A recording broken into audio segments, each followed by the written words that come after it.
So you may have heard about this story of the barber who fired a member of his staff for having Mondays off on a regular basis.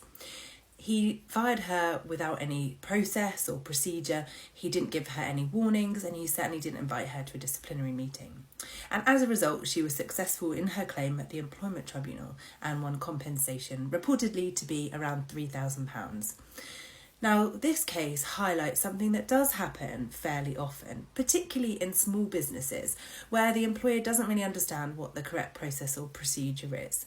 Now, if you find yourself in a similar situation to the employee in this case, and your employer has dismissed you without following any process or procedure, then you may very well have a claim for unfair dismissal or even potentially discrimination, depending on the reason for it.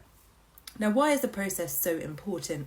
Well, in order to dismiss someone fairly, an employer has to have one of 5 potentially fair reasons for dismissal. Now, capability, i.e. being off sick on a regular basis, is a potentially fair reason, but in order to be a fair reason, the employer needs to behave reasonably in reaching that conclusion. And in this case, he hadn't behaved reasonably, he hadn't given her any warnings, and hadn't followed a process. So if you have any questions about anything in this case or in your own case, then please do leave them in the comments. I try to answer them as much as possible and give you advice where I can.